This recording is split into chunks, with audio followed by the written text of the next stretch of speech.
lot of low-dimensional thinking going on out there. What do I mean by low-dimensional thinking? Well, it's when you only take the best or final parts of something and then you think that's what makes the situation tick, or that's the system that you can live by.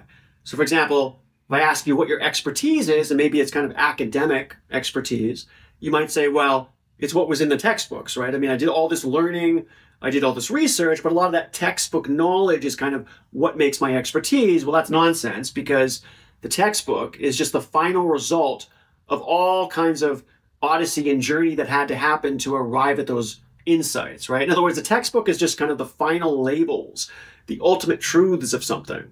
But your expertise has to come from real world experience. You have to be involved in situations. You have to have all kinds of context happening. So your expertise is not what's in the textbooks, right?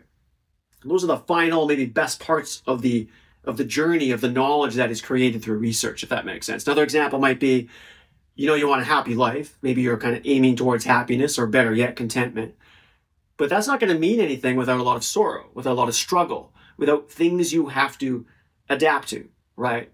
So if you try to go through life and say, I'm just going to be happy by doing all the happy things, you're not going to be happy. You're not going to be content, because you need the juxtaposition. You need the context. You need the struggle, right? So low dimensional thinking is just taking the best or final parts of something and thinking that's all there is. Or thinking that you would be more efficient in life if you focused on just those things. Because you've stripped away, it's wrong, because you've stripped away all the additional context you need to make a situation what it is, to make something successful, to make something tick, to make something function correctly. Okay, so I'm going to use an example. Most of you have probably heard of Andrew Tate, and you know, he's a big personality online, American, British social media personality. He's actually the third most Googled person in 2023, apparently. Needless to say, he's got a very large platform. He's very influential. He influences a lot of people. I'm not saying I have anything against Andrew Tate, but because he has this platform, if he's going to say something that I think is absolutely wrong, and that wrongness is going to influence people, then I want to call it out, right? Not call him out, but call the idea out. Okay. So what was it? Well, he had this tweet, and he said, you should never cook unless you're already a boring millionaire. So whatever. Okay, so he says, a rotisserie chicken is $5. Yam it, get it back to work. Get back to work, right? So just cook it, do it. He says, you're cooking meals. He does all caps, right? You're cooking meals, cleaning up, shopping, and preparing ingredients every day, question mark. What's the ROI on that time? And he says, waste, right? Do you love being poor? So anyways, he's basically saying, you know, why are you doing all the cooking? You got better things to do, right? You don't need to be in the kitchen preparing meals. You got to focus on success. You got to focus on what it's going to make to get there. Cooking is not part of that recipe, right? No pun intended, right? It's a waste of time. You can hire someone to do it, or you can just go buy, like you said, the rotisserie chicken, you know, heat it up and eat it. So is that true? You know, is that good advice?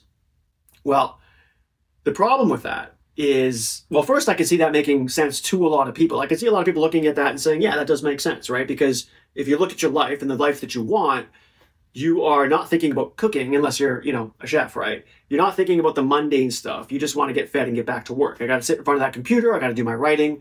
You know, I got to do my podcasting. I got to build my business. I got to write my software, whatever it is. That's success. It's not the eating, you know, it's not the bathing. It's not the kind of mundane stuff. Get that done, get back to work. That would be efficient, right? What is the return on investment? But this is pretty low dimensional thinking. Okay, this is a good example of this, because what you're doing is you're only taking the best parts of something, like let's say best or final parts of the things that make your career work, right? Like when I wrote this, this is what happened. When I got together in a team and did this, this ended up being successful. Whatever it is you're building and creating, right? If you just focus on that, it's easy to get caught in the trap of thinking that's all you need to do. Like that's all you should focus on. We're taught in modern society to focus on what matters, right? But before getting into exactly why mechanistically this is a real problem, let me do another example. There was a Jack Ma and Elon Musk debate. I think it was a few years ago. Jack Ma, co-founder Alibaba, right? Elon Musk, of course, is founder of SpaceX, former chairman of Tesla, owner of X, founder of The Boring Company, co-founder of Neuralink and OpenAI and all that stuff. Very well-known people, very successful people. And they had this kind of really awkward debate or talk. And it was awkward just because they're very misaligned in the way that they think. They have very different philosophies, right? But it really showed the contrasting viewpoints between these two individuals. And so anyways, these two tech titans get together and they talk about artificial intelligence largely and its implications about the future or on the future, among other things. But one of the topics was landing on Mars, right? Because obviously SpaceX is interested in trying to get humans on Mars eventually and do the exploration and that whole thing. And so Jack's position was essentially, why are we caring about going to Mars? We have billions of people on Earth that need to be taken care of. And, that's a fair point. And you hear this a lot. Right? I mean, why are we spending billions and billions of dollars to go do this kind of niche thing or whatever you want to call it? It's kind of esoteric, like land people on another planet. I mean, it's exciting, but, we've got a lot of problems here on Earth, right? But I think this is another example of low dimensional thinking because you're only looking at the final parts, right? And I said this in a tweet. I said, the biggest thing that will come from trying to go to Mars will not be landing on Mars, right? It misses the point to think that going to Mars is just about going to Mars. Obviously, that's a big part of it, but think of all the innovation and discovery that's going to happen as we try to fashion technologies to make that possible. There is the whole culture of innovation and discovery that Jack Ma is missing, at least in turn. I'm not saying he doesn't get it at all, but in this comment, where you don't think you need to focus on going to Mars because what's that going to get us? Well, it's true. If it was only about going to Mars, you could argue quite logically that maybe that is pretty stupid, that it is a waste of time, right? But you're getting so much more in that pursuit. The whole culture surrounding the effort to get a rocket to actually go that far, to land people, to allow them to survive. It's part of an entire innovative ecosystem. And who's to say what that's going to benefit?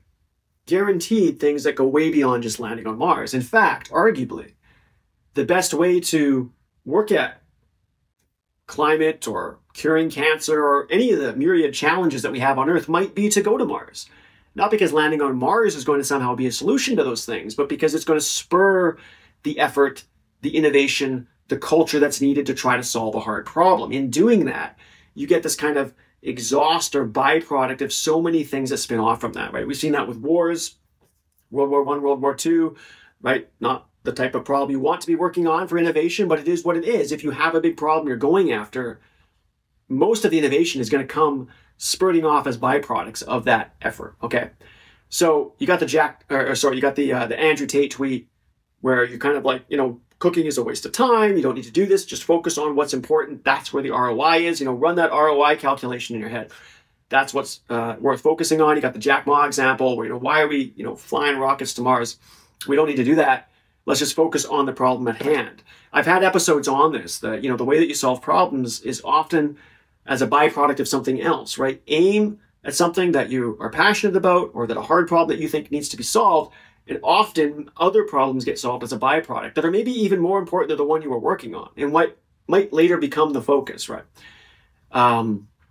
That's just how things work. So what is the problem with low dimensional thinking? Well, in both cases, Andrew Tate and Jack Ma, they're talking only about those best final parts, right? They're talking about, in the case of, Andrew Tate, he's thinking of life as the best parts of his business, let's say.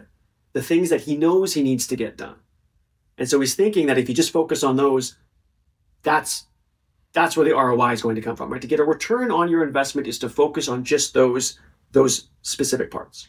He's not thinking of it as being embedded in an entire ecosystem of complexity and nuance and interaction and integration with people and ideas and other things that are happening that you would not see as being directly, you might not even see them as being indirectly related to the task at hand, to what you know is important.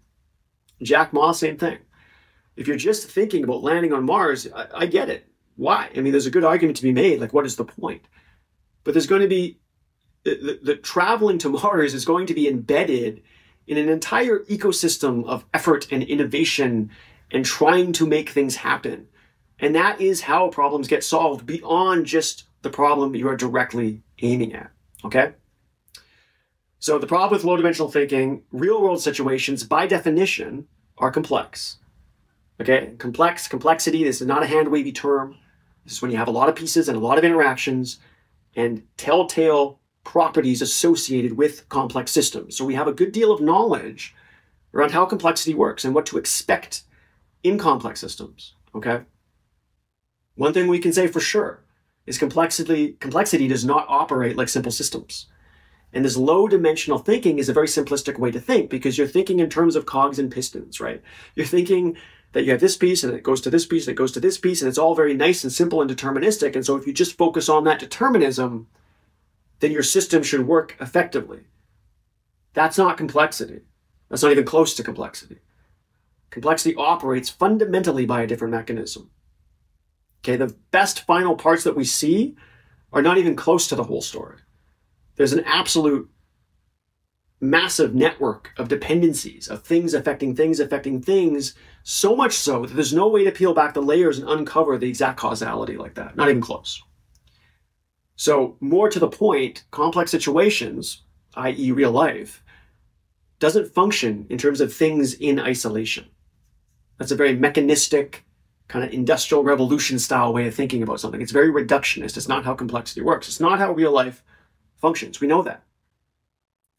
Life cannot function with machine-like efficiency because life is nothing like a machine, not the way that we tend to define machines, cogs, pistons, determinism. It's not like that. Life runs on complexity. And that means what works is what aligns to how complexity works. Nature isn't efficient by operating with precision, speed, and minimal waste, right? That's how Andrew Tate is thinking about his life, right? Strip away the waste, right in this tweet, waste, right? What's going to speed you up? How can we be more precise maybe about things? If you're working on an internal combustion engine, sure, that's going to work really well for you because all those additional complexities are going to be errors that are going to interfere with an otherwise nicely precise, speedy, minimal waste machine that produces the outputs you need. But that's not nature's version of efficiency. Nature's version of efficiency is based on adaptability. It's not specific tasks and functions, right? Think about what nature prioritizes. It prioritizes resilience over strict optimization. Nature leverages diversity, redundancy, right? Flexibility as its key features. We know this. Look at anything that is genuinely complex, right? Look at complex systems. Look at social phenomena. Look at viruses. Look at electrical grids. Look at the emergence of cities, stock markets, ant colonies, termites, starling murmurations. We do not have a lack of examples because the real world, literally all of nature, is actually complex, okay? The simplistic framing of things in the reductionist sense worked fairly well in the last couple hundred years because of the things that we made and the way that we looked at Earth and nature was very much about peeling back the layers and defining things in isolation. When it comes to actual complexity, this does not work. It's not how complexity functions. We know that. Man-made machines can deplete their resources and generate waste, right? But natural systems, do they do that? Well, not really. I mean, you could try to look at it through that lens, but that's not a very accurate description of nature, right? Natural systems tend to recycle and reuse materials. They minimize waste and they maintain a kind of balance, right? This equilibrium that we see. We know that nature uses interconnected networks, that's feedback loops, and these kind of things enable life to function with its version of efficiency. And it does so without centralized control and all these other kind of properties, right? So it's hard for people to understand at first blush just how striking the difference is between real world complex situations and the way that we tend to frame it in our current paradigm that is so largely reductionist and deterministic. Okay. So let's think about real world complexity, nature's efficiency. I've been talking about it. It's more than just productivity and output. It achieves biodiversity, right? Ecosystem support, long-term viability. Think about redundancy, okay? So you can imagine traditional kind of engineering way of thinking about things. And a lot of the businesses that, last few hundred years especially, it was all about efficiency, right? Like cut the waste. Think about the assembly line. Everything is very robotic and machine-like. But now compare that to something like the human heart and take a look at the circulatory system. Take a look at the intricacy. Take a look at their redundancy, right? That does not look anything like what someone would try to make if they wanted to be efficient in the kind of traditional machine-like fashion. Why would you have so many pathways? Why don't you build one that just works? Why would you have what looks like a mess of branching possibilities, right? But that's exactly how nature functions. Nature leverages redundancy, right? Engineers can design for narrowly defined scenarios, but because of that, they got to define efficiency under equally restricted terms. But nature builds for contingency. It builds itself multiple attempts. That's how it solves problems. Complexity is not like the simple systems that we tend to frame our life around. It's easy to do that. It's easier. It's cognitively simple because we can envision cogs and pistons. We can envision pieces bumping into each other. Everybody wants a level of control. They want precision. They want determinism. And there is a version of that in nature, but it's not arrived at through this simplistic notion of few isolated pieces, and that's all you need to work together to produce it. Complexity has an unfathomable amount of pieces and interactions for it to do what it does. Real-world complexity is holistic. It's based on deeply connected systems that use all its pieces to run effectively in ways that you could never possibly understand. Literally could never, full stop, understand. And that's what changes real-world decision-making or differentiates real-world decision-making under complexity relative to simple kind of engineering type decisions where you're going to peel back the layers and debug something because you know the cause of something. That's not real-world complexity. You do not know the causes. Nature does not work by stripped away isolated pieces. Okay, let's go back to that Andrew Tate tweet. You know, he's saying, what's the ROI? What's the return on investment, right? Waste. I said the biggest thing that will come from trying to go to Mars will not be landing on Mars, right? The biggest thing that will come from cooking will not be eating, right? I mean, yeah, that's important nutrient-wise, but there's so much more that's going on there. Let's think about that. I mean, how might the time spent cooking lead to more than just eating? Okay. Well, from nature's perspective, cooking is deeply connected to various aspects of life. It can contribute to overall well-being and productivity. Really? Well, okay, think about it. If you cook for yourself, you're going to prepare arguably more nutritious meals, right? Because you have control over the ingredients, you know where they come from, you're the one doing it. You go to a restaurant or you order something, you don't know what's in the food. I mean, you really don't. So having that control is something that is connecting to your health. If it connects to your health, you're going to have fewer sick days. That might make you more productive. That right there at first blush, without a doubt, is we're starting to see how cooking has its tendrils into other aspects of your life. Now, someone like Andrew Tate might say, it doesn't matter. I have a chef and I know that, you know, I tell him to make the healthiest thing you can. Okay, fine. But it's not just that. It's not just the preparation of nutritious meals. It's the social activity, right? You can foster connections with family, friends, and community. Is that kind of like hand wavy and soft? Well, no, those are actually critical transferable skills to have. And the more situations where you're doing things like that are definitely going to pay dividends, or they're definitely going to give you returns on investment in real life. The act of cooking is not just about preparing the food. It's embedded deeply into other situations, into a range of different contexts. And it's not for us to know exactly why the activity would necessarily benefit us, just that it is a real-world, interactive, often social, deeply connected to the rest of your life situation that does so much more than just giving you the food, giving you the nutrients. And if you strip that away based on just knowledge of complexity and properties, you can almost guarantee it's going to have some kind of adverse effect. Because again, real-world situations don't work with cogs and pistons and isolated pieces that bump into each other to produce the output. That's not real life. It's about things being deeply holistically connected to produce the outputs that we need.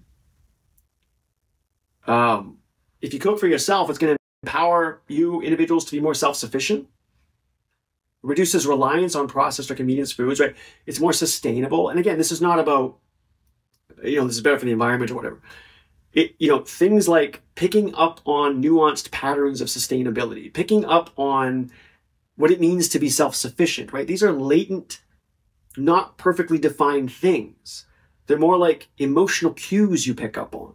So when you develop these behaviors of preparing for yourself, having a genuine level of control over your nutrients, socializing, interacting, and on, it's so connected to the rest of the network of your life. Cooking involves creativity. This would, by far, in my opinion, be the most important. Problem solving, right? Innovating, troubleshooting, finding solutions. I mean, I like doing that. I usually never cook the same thing twice. I don't like to follow recipes. I don't write down what I'm doing, even though sometimes I make something amazing. I wish I could do it again. Because it's fun.